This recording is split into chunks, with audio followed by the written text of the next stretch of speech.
First alert weather day for us at home, McKenna, this week because wind picking up tomorrow and then mornings getting really chilly by Wednesday. Yeah, we've got a lot to talk about. Those winds do pick up. We will be gusty and then we get cold. I do want to talk about tropics off the bat because Hurricane Melissa is an incredibly strong storm and those impacts for Jamaica are really going to pick up tonight and into tomorrow morning. And then they'll last really as we get through the next couple of days. You'll notice that incredibly well-defined eye wall. As we take a look on the map here, this is approaching Jamaica right as we speak, and that's got those sustained winds 175 miles per hour. We're expecting life-threatening storm surge, flooding, landslide threats, and on top of that, as you can imagine, with wind speeds this high, structural damage with this. So that'll be something to keep an eye on really as we get through the next 48 hours or so. Here's a look at the path Melissa looks to take after landfall. As it approaches Jamaica, starts to interact with some of that terrain that helps to rip it apart and weaken it as it crosses over Jamaica.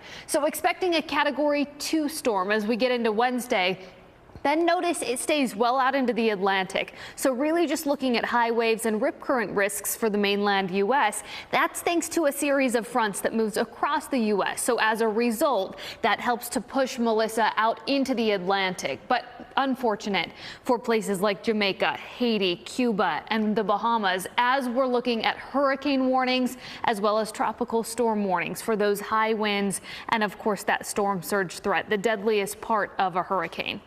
Back close to home, as Nicole mentioned there, we are starting to see some of those winds pick up out across the region, especially as we get into tomorrow. Here's a look at our wind map, and you'll notice we've got those reds, those oranges. That all heads into North Texas tomorrow along a cold front. That cold front is going to bring us cooler temperatures, of course, but also those very strong winds out across North Texas as we do get into tomorrow. So I want to walk you through what we're looking at. By that point, notice we head into tomorrow morning and we will be looking at a few isolated showers. Let's try this again because I'd like to actually show you what we're looking at as we head into tomorrow.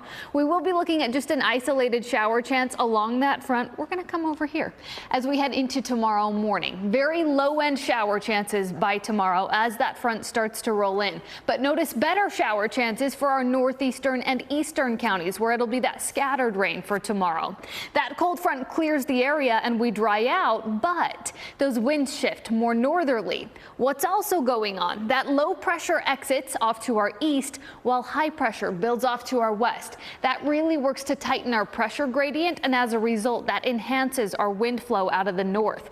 We'll be talking sustained winds 20 to 30 miles per hour with gusts 40 to 45 miles per hour. So a windy couple of days. Make sure you're tying down the loose outdoor items, the patio furniture, so you're not chasing it later. Bring those garbage cans in if you can. Then let's fast forward to Halloween. Coming up on Friday, looking at temps right close to 60 degrees, 7 o'clock Halloween evening.